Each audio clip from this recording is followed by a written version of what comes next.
간헐적 단식을 할 때 제일 중요한 게 시간보다도 단식을 마치고 나서 먹는 첫 끼, 달걀과 소고기가 가장 효과적이고 뮤고비를 비만 치료로 활용을 하고 있는데 돈을 들여서 맞을 만한 가치가 과연 있는가. 좋은 효과, 거의 부작용은 경험하지 않으면서 최대의 효과를 경험할 수가 있어요. 그럼 반대로 제일 효과가 안 좋은 분들은 누구냐?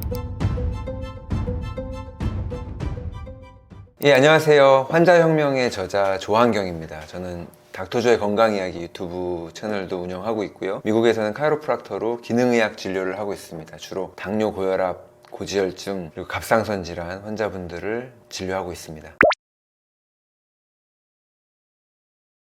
사람들이 살이 찌는 결정적인 이유, 많이 먹어서죠. 예전에 비해서 훨씬 많이 비만 인구가 늘어나고 있잖아요.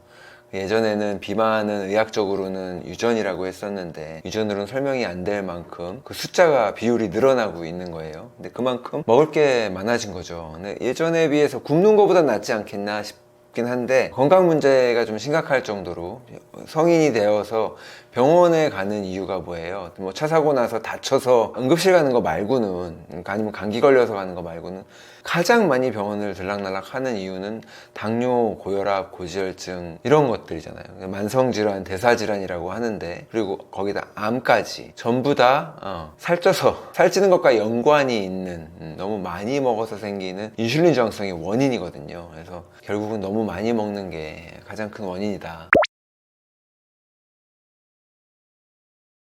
그러니까 비만을 부르는 안 좋은 식단은 다시 한번 강조드리지만 많이 먹는 거거든요. 근데 이 많이 먹는다는 거의 개념이 그냥 폭식, 누군가는 식사를 많이 하고 누군가는 소식을 하는데 그 차이도 있지만 자주 먹는 것도 있습니다. 그러니까 식사의 빈도, 얼마나 음식을 자주 먹는가 로도 많이 먹는다, 적게 먹는다라고 말을 할 수가 있고요. 그리고 또 그 한 끼를 똑같은 음식을 먹을 때 이 칼로리를 우리가 섭취하고 영양소를 섭취하는 음식에서 나오는 양이, 우리가 주로 말하는 이제 포도당 아니면 단순당의 양이 다르거든요. 그런 것들을 통해서 이제 많이 먹게 되는데 결국은 그냥 많이 먹는 게 아니라 단순당을 많이 먹는 게 가장 큰 문제거든요. 예. 우리가 요즘 현대인들은 되게 쉽게 많이 접할 수 있게 됐죠. 단순당을 예전에 비해서 100년 전만 해도 설탕은 너무 비싼 거였는데 지금은 가공식품에서는 설탕을 사용할 필요도 없이 액상과당이라든가 아니면 인공 감미료들이 있기 때문에 우리가 단맛을 구하는 걸 그렇게 어렵게 생각하지 않고, 근데 이 단맛이라고 하는 거는 사람들을 또 이제 중독시키는 효과가 있기 때문에 우리가 한번 단맛에 길들여진 입맛을 더 쉽게 고치는 게 어려운데, 이거 단 거 위주의 식단을 자주 하는 게 가장 큰 원인이 될 수 있겠죠. 가장 쉽게 살을 뺄 수 있는 방법은, 살을 찐 이유가 많이 먹는 거라고 했으니 가장 쉽게 살 빼면 그만 먹으면 되겠죠. 이제 안 먹으면 되는 건데, 그 안 먹는 것도 이제 기술적으로 안 먹을 수가 있겠죠. 전체적으로 먹는 양을 줄일 수도 있겠고, 근데 그 중에서도 이제 가장 문제를 일으키고 있는 게 단순당이기 때문에 모든 음식을 일률적으로 줄일 필요는 없다고 봐요. 근데 음식을 먹는 비율 중에 현대인들은 70%, 60% 가까이를 탄수화물로 먹고 있거든요. 그 중에서도 단순당이 차지하는 비율이 상당히 높고, 탄수화물을 너무 많이 먹고 있기 때문에 그 비율을 바꾸는 것만으로도 차이를 나타낼 수가 있고요. 그리고 또 이 음식을 이제 적게 먹는다고 얘기했을 때는 아까 말씀드린 것처럼 빈도도 중요하다 그랬잖아요. 그러니까 하루에 우리가 음식을 5번 먹으면은 인슐린 호르몬이 5번 분비되고요. 음식을 한 번 먹으면은 인슐린 호르몬은 한 번만 분비가 됩니다. 그 인슐린 호르몬이 자주 분비가 되면 살이 찌는 거예요. 그렇기 때문에 음식의 식사 빈도를 줄이는, 요즘 그래서 간헐적 단식을 많이 하죠. 저도 환자분들한테 간헐적 단식을 권합니다. 안전하고 누구나 할 수 있고 돈이 들지 않잖아요. 여러 가지 장점이 있기 때문에. 그리고 음식을 이제 칼로리를 재가면서 음식을 조절한다는 거에는 좀 어려움이 있을 수 있어요. 전문적인 지식도 필요해야 되고. 근데 간헐적 단식은 그보다 훨씬 직관적이고 쉽거든요. 몇 시에부터 몇 시에 먹었어, 몇 시에 먹었어. 간헐적 단식의 목적은 공복 시간을 어느 정도를 확 확보하는가예요. 우리가 끊임없이 아까 하루에 5번 먹으면 인슐린 5번 나온다 그랬는데, 그럼 우리 몸이 쉴 틈도 없고 살 빠질 틈도 없습니다. 이 공복 시간을 좀 길게 그냥 가져가기 위한 목적으로 보통은 16시간 뭐 이렇게 뭐 시간이 16대 8 뭐 이런 간헐적 단식이 있는데, 숫자에 너무 연연할 필요도 사실은 없고 초반에는. 하지만 이제 16대 8이 유명해진 간헐적 단식의 대명사처럼 된 이유가 몇 가지 있기는 한데, 일단 키토시스란 게 가지고 우리 몸이 지방을 에너지로 쓸 수 있는 것도 그렇고, 또 오토파지라 그래요. 자가 포식을 일으키는, 우리 몸에 병들고 늙은 세포들을 우리 몸이 알아서 파괴하는 항노화죠. 이런 효과들도 16시간 이후부터 효과가 나기 때문에 보통 16시간을 이야기하고, 실질적으로 하기도 너무 쉬워요. 사실 간헐적 단식이라는 게 이게 단식도 아니고 뭣도 아니기 때문에 좀 단식이라고 하기엔 너무 민망해서 간헐적 단식이라고 한 거거든요. 이거 진짜 기초적인 기초고, 보통 12시간 단식이라고 하는 건 누구나 쉽게 하죠. 우리가 하루에 3끼를 먹는다고 하면 저녁을 먹고 늦은 야식을 하지 않는 이상 밤에 잠을 8시간 자고 아침에 일어나서 식사를 하면 보통 12시간은 단식이 가능해요. 근데 거기서 조금 더 해서 4시간 더 하는 거니까 아침 식사 한 끼 거르고 점심을 먹게 되면 16시간 단식도 쉽게 되는 거거든요. 그러니까 그 16시간 단식을 하고 하루에 3끼를 먹는다고 하더라도 이 3끼를 먹는 양이 중간에 간식이 있고 단순당 있고 과자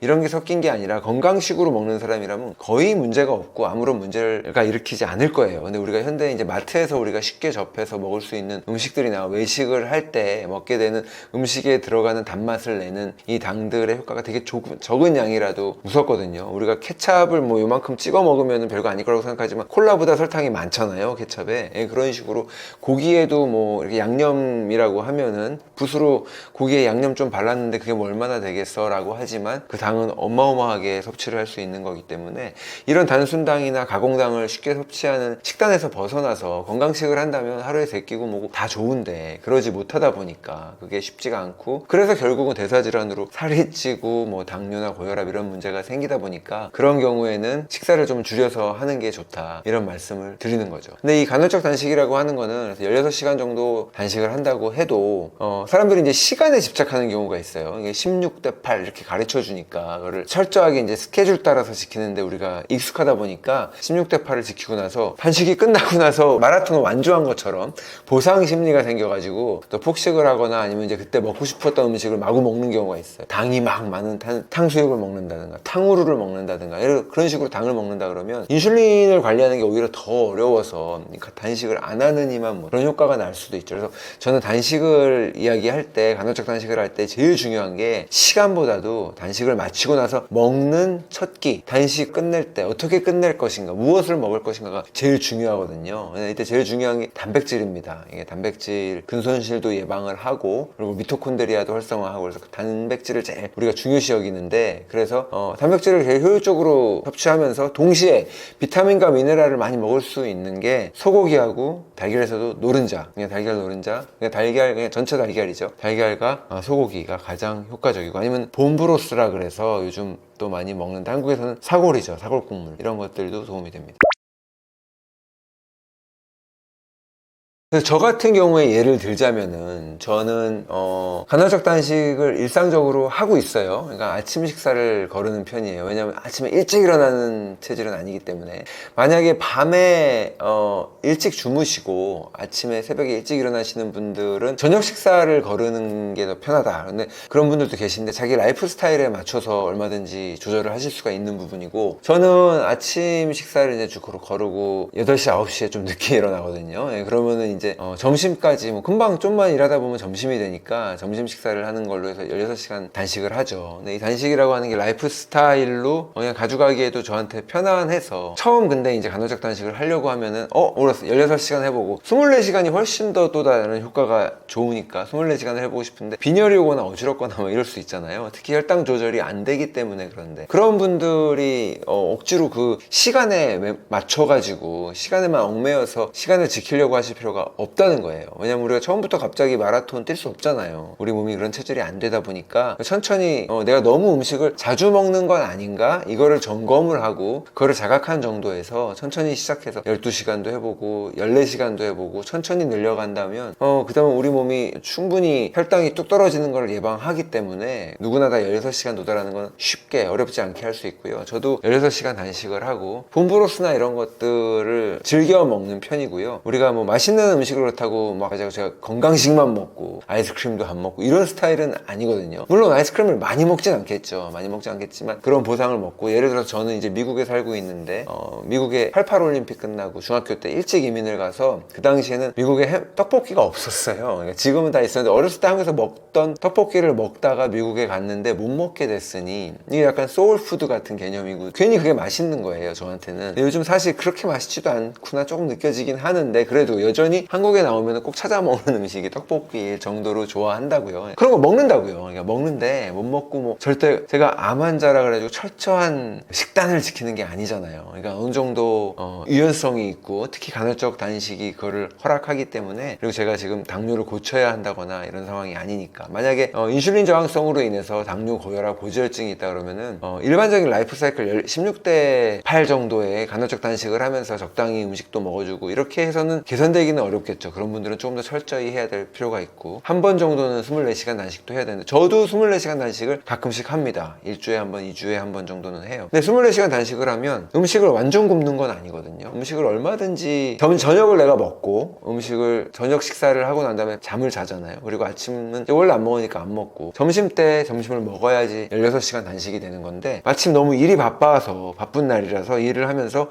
일도 잘 돼. 그래가지고 일도 잘 되니까 방해받고 싶지 않고 계속 일을 하면서 이렇게 생각하는 거죠. 잘 됐다. 내가 원치 않는데 원치 않든 원하든 간에 단식을 하게 됐네. 이렇게 좋게 생각하고 내 몸에서 줄기세포나 이런 것들, 장 줄기세포나 면역 줄기세포들이 단식 시간이 길게 갈수록 나타나거든요. 그리고 아까 자가포식에 의해서 늙은 세포들을 우리 몸이 잡아먹기 때문에 항노화 효과도 있으니까 치료를 한다고 생각을 하면서 그냥 일을 하는 거예요. 그래서 점심을 마침 못 먹었어요. 그렇게 돼서 자연스럽게 다시 저녁 시간이 오면 24시간 단식을 한 거죠. 그러니까 24시간 단식을 한다 그래서 하루를 온종일 굶는 날은 없어요. 하루에 한 끼는 먹게 된다는 거죠. 적어도 1일 1식이 24시간 단식이죠. 하루를 완전히 안 먹는 거는 그 다음 날로 넘어가니까 보통 잠자는 시간 끼고 하면은 36시간 막 이렇게 초장기로 넘어가는 건데, 그래서 저는 가끔씩 24시간 단식을 껴서 하고 평소에는 8시간 단식을 하고, 그렇다고 해서 여행을 가면은 뭐 호텔 가면 조식도 나오고 이러면 또 먹죠. 가족들하고 여행 갔는데 나 혼자 간헐적 단식 한다고 방에 있으면 그 뭐해, 그거는 좀 아니니까 그럴 때는 또 편안하게 먹고, 이게 뭐 가끔씩은 아침 약속이 있으면 또 먹고 깨질 때도 있지만 또 지킬 때도 있고 이런 식으로 유연하게 하고 있습니다.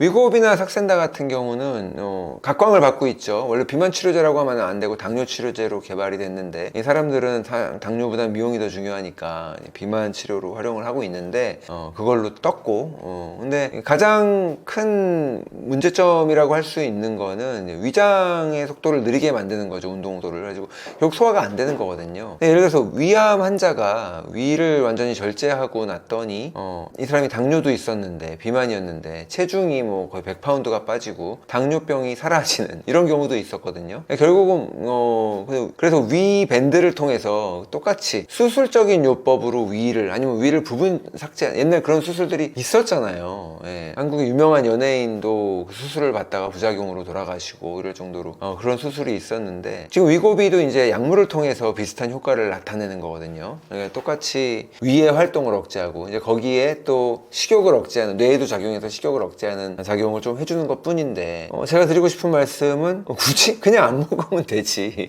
그리고 단계적으로 하고 이 몸이 어떻게 작동되는지 인슐린 저항성을 조금 공부하고, 사람이 지식이 아는 게 진리가 우리를 자유케 한다고 조금 알면 이런 게 쉽거든요. 잘 모르는 상태에서는 이거 믿어 말어 해봐 말어 하고 그냥 굶어 보라니까 덮어놓고 굶는데 너무 힘들 수 있잖아요. 근데 공부해가면서 하면 사실 쉽거든요. 몸속에서 어떤 일이 벌어지는지 배움의 기쁨도 있고 해서 돈을 들여서 위고비를 맞을 만한 가치가 과연 있는가. 근데 효과가 있는 분들이 있습니다. 아주 저용량으로 주사를 맞고, 남성분들 같은 경우는 대사가 굉장히 활발해서 항상 다이어트나 뭐 이런 것들을 할 때 남성 여성분들이 효과가 더 좋거든요. 그래서 남성인 경우에 저용량으로, 고용량으로 하면 항상 부작용이 있어가지고 중도 포기하고 실패하는 경우가 많아서 저용량으로 주사를 맞고, 그리고 한 달, 두 달 짧은 기간 동안의 치료를 통해서 그동안에 이제 자기가 깨닫게 되는 경우가 있어요. 아, 이렇게 식사하니까 살이 빠질 수밖에 없겠구나.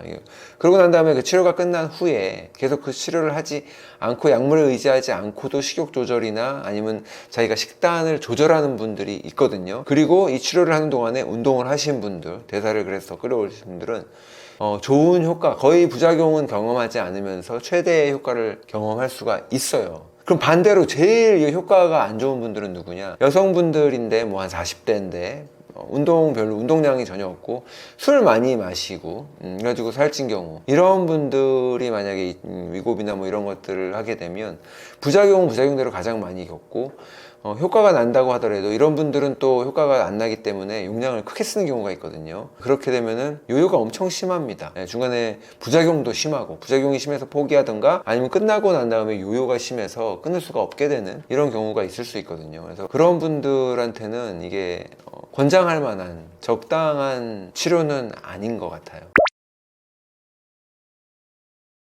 여러분, 이 치유랑 치료는 다르거든요. 병원에서 우리가 치료받을 수는 있지만 치유받는 공간은 아니에요. 적어도 현대의학 시스템 속에서는 그렇습니다. 우리가 병원에 가장 많이 가는 이유가 당뇨, 고혈압, 콜레스테롤, 암일 거예요.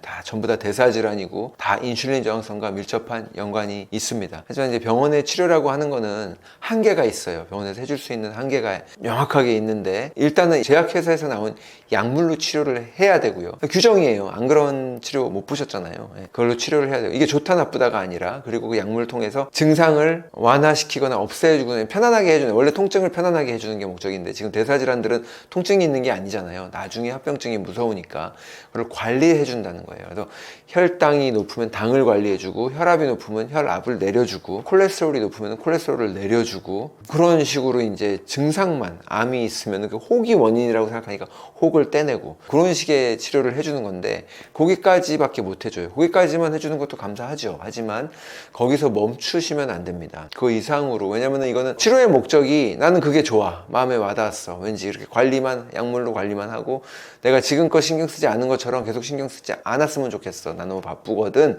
이라고 하신다면 그게 맞는 치료가 돼서 그걸 선택하시면 돼요. 근데 이 관리라는 게 완벽하지가 않습니다. 한계가 있고, 그래서 당뇨 환자분들도 결국은 당이 계속 진행이 돼서 당뇨약을 더 센 거를 쓰다가 나중에 인슐린 주사를 맞다가 신장에 문제가 생기면 투석을 하다가 나중에는 이식을 해야 되는 이 단계를 누구나 다 가게 돼 있거든요. 그렇기 때문에 이 관리 차원을 넘어서서 이거를 되돌리는, 그러니까 인슐린 저항성의 원인이라고 했으니까 그걸 되돌리면 돼요. 그러니까 그걸 되돌릴 수 있는 노력을 기울이시는 게 좋겠습니다. 이 방송에서 쭉 길게 이제 말씀을 드렸는데, 또 이에 대한 자세한 이야기들을 저희가 닥터조의 채널에서도 이야기를 다루고 있으니까 여러분들 도움 받으시기를 바라고요. 또 닥터조의 건강 이야기 네이버 카페가 있습니다. 거기에서는 직접 궁금하신 것들 질문하시고 답변 받으실 수 있고, 저 말고도 다른 기능의학 선생님들 통해서 답변 받으실 수 있고, 그런 공간이 있으니까 여러분들 한번 필요하신 분들 함께 하시면 좋을 것 같아요. 감사합니다.